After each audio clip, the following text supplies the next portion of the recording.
Do you think it's too early to start doing your holiday shopping? The folks behind the Make It Alaska Festival don't think so. A popular Anchorage morning DJ confessed to a number of crimes against kids, including owning and sending out child porn and sexting with minors. And I'm Emily Carlson. How long has Dan Sullivan been a resident of Alaska?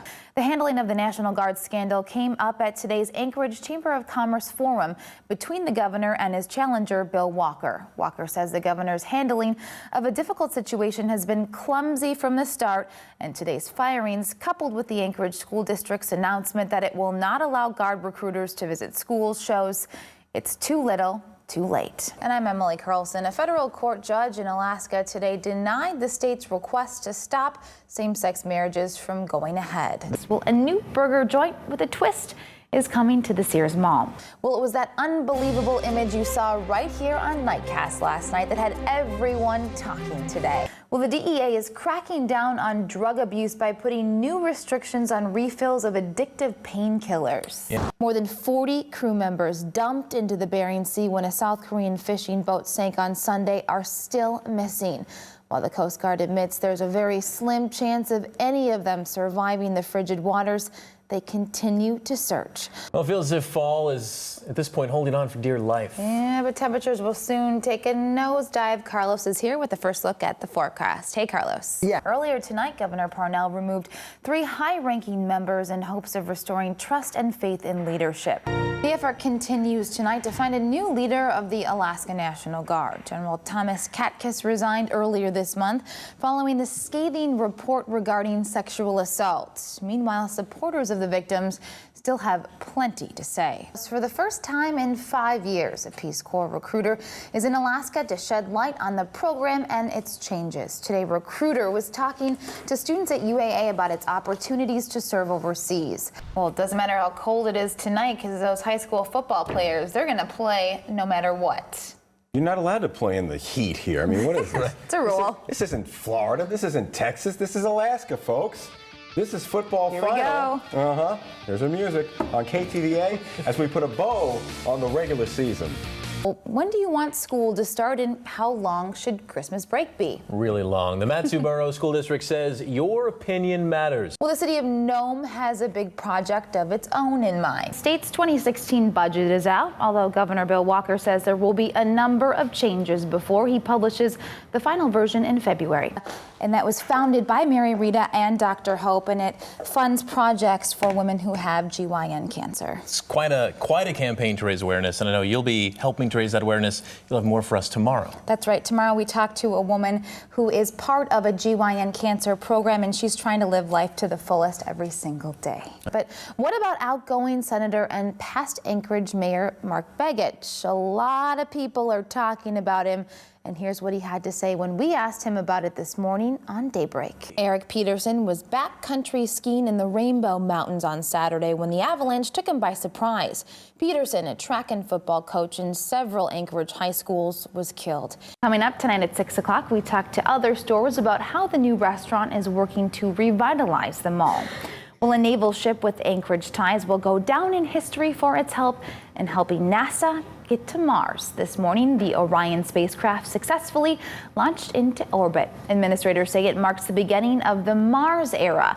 The spacecraft orbited Earth about 3,600 miles into space. Well, it's a collection that really rocks. A radio host police say was shot to death by his foster child was remembered today. Marvel Johnson hosted the popular show Soul to Soul on public radio station KSKA for more than 30 years. A request for emails from the governor's office revealing how it handled allegations of sexual assault in the military is denied. Well, it's only a matter of time before enterovirus 68 makes its way to Alaska. That's the word from the manager of Alaska's infectious disease program. Dr. Michael Cooper says it wouldn't be surprising to see the respiratory illness that has affected children in the lower 48 pop up soon here in Alaska. Feeling good. The look of sheer determination on Matt Kenny's face says it all. Yeah, brother! I will summit Mount Marathon. Perseverance, just just to finish what I couldn't start that day. That day was July 4th, 2012. Matt slipped and fell more than 30 feet on the mountain. He suffered a traumatic brain injury. Doctors told him he would never walk or talk. Good job. It took months of rehab in Colorado and months of climbing with friends to get him where he is today. Looking good. Actually, a couple minutes faster than the other day. This tattoo reminds him to keep one foot in front of the other.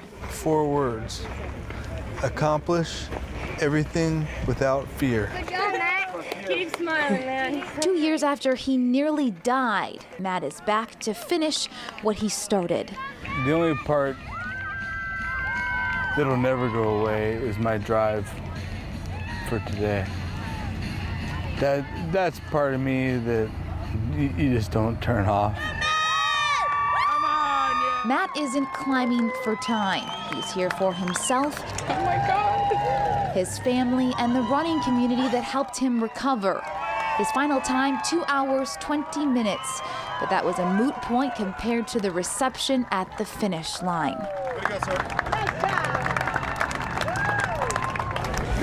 I'm so proud of you. This kiss from wife Gretchen, more precious than any race victory. I'm so proud of you. Matt Kenny has different priorities than Matt Kenny 2 years ago. He crossed the finish line thanks to his family. To come back to this today is just, I can't explain it. I was looking forward to it. Going through the rocks where I had my accident 2 years ago. I was looking forward to the people at the bottom screaming. Way to go, buddy. A picture today that will inspire other runners for years to come. In Seward, Emily Carlson, KTVA 11 News. Towards the back of the pack of elite mountain climbers, Slow it down, Oog. Let him go ahead. G and her grandson Oogie began their journey towards the top of the mountain. They're not racing for time. Good morning. Good morning, honey. Move your butt. Gwendolyn or G. Carlson is a 2-time cancer survivor. She's climbing the mountain here at Alyeska to prove something to herself No one gets left behind. Come on. and her girls. They call themselves the Extra Toughs. They're all survivors of GYN cancer. When I went through my first cancer, I did it with just my 10-year-old daughter. And I don't ever want to see another woman have to do that. Together, they're changing their outlook on life. I am so freaking proud of you! None of these women have ever hiked before, let alone climb a mountain. A 2,000-foot pile of dirt that symbolizes everything that's gone wrong in their lives. Certain kind of people will let things happen to themselves all their lives, and it becomes a mountain. This is like saying, no more. I'm not going to build any more mountains. This climb is their chance to overcome years of regrets and inactivity. Tastes good. But it won't be easy. 2.2 miles straight up. And as G will tell you, she's not in great shape. If only I'd worked harder. If only I could have done one more. A lifetime of excuses she's ending today. You got this, baby girl. Come on. Cindy takes a spill, but G won't let her quit. Deep breath. You got it. Look at what you've done. We won't quit. Not this time. Not today. At 1.7 miles, Cindy's legs start going numb. She's gonna make it. Oh, my legs. You'll make it. But G offers her support, physically pushing her to keep one foot in front of the other. After nearly 3 hours, the physical exertion becomes almost too much. Your sweat tastes horrible. Come on, everybody come together. But with cheers from their oncologist, Dr. Hope, Good job. the women know it's time to dig deep and finish for themselves. Babu? There's my Oogie. Oogie gives his grandma one last hug to help push her to the finish line. Together, the Extra Toughs doing something they never imagined they were strong enough to complete. now I know I can do things. Before I'm like, I'm not going to do that. Why would I go up a mountain? What for? It's a realization that's taken decades. I'm taking me back. And when you get that moment, it is so liberating. It's wonderful. A high on this mountain that will certainly last a lifetime. Thank you. Now I'll take that champagne. In Girdwood, Emily Carlson, KTVA 11 News.